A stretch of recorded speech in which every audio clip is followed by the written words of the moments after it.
So I'm Matthew Travers from Nobile Gallery, and we're here to celebrate the opening of the John Golding show this evening.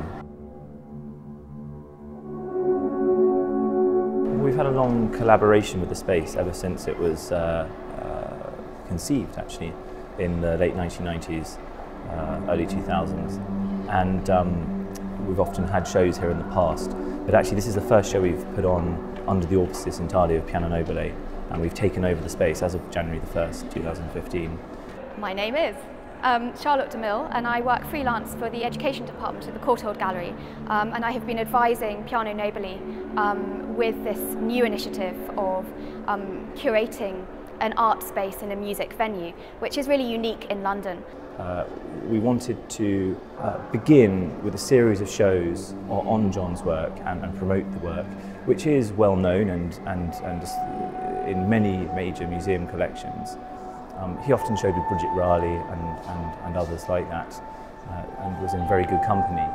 I'd known about these hard-edged works from the 60s that John produced, but they had been taken off their stretchers, rolled up, left in his studio, and after his death we thought it'd be great to see what was there.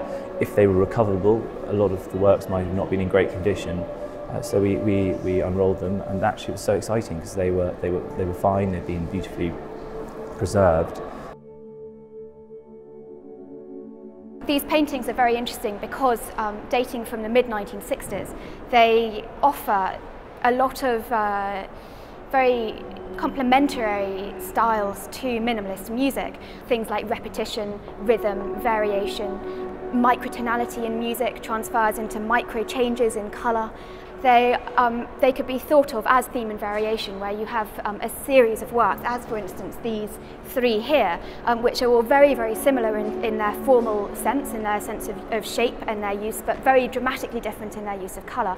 And so John, in these paintings, is really playing with sort of minimal shapes and colours and forms. So the sort of absolute core, essential elements that would go into making a painting, and has, as it were, sort of riffed on different ways of working with that. Although when you look at them across at a distance, you see the same shapes recurring, the same colours recurring, you see maybe only two colours in a painting. It is actually all in the detail, and when you start looking very closely, you can see changes, the thought process that went into making them. There are very subtle differentiations, both in the shapes, in the way that John has made the shape. It's not a template, and he changed his mind, and there are areas where you can see there's a line here where he has started to make a shape and then has altered it slightly. It's also very clear in a painting around the corner called Portman Square. So Portman Square is a very interesting canvas where we could think about maybe viewing a London square from an aerial perspective, a bird's eye view looking down on the square, and that's what gives us this geometry that we have here. Equally though, the geometry indicates a sense of frames and framing devices, and this is something that John was very interested in, whether he was containing frames or whether he was stretching them, maybe painting outside or beyond the frame.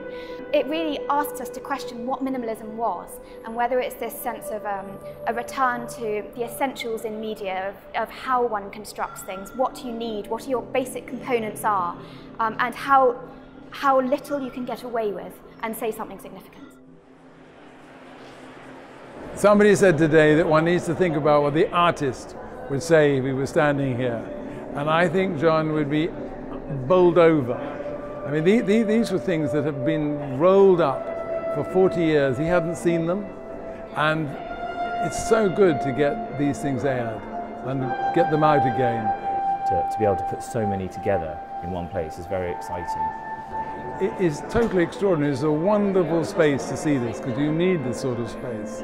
King's Place is great because as an exhibition, as a second exhibition space, it gives us the opportunity to put on much larger exhibitions than we can in Portland Road. Professor Paul Greenhouse. Fantastic, powerful simplicity. Taught how to be an art historian, but also taught how to look at art. It brings a whole lot of this stuff really alive, and it allows you to see the progression. And you realize also how incredible the change is from the time when he was doing his deep, dark Mexican work based on his time in Mexico on the Roscoe to this amazing 60s time. And John was right there, and this is really subtle, special stuff.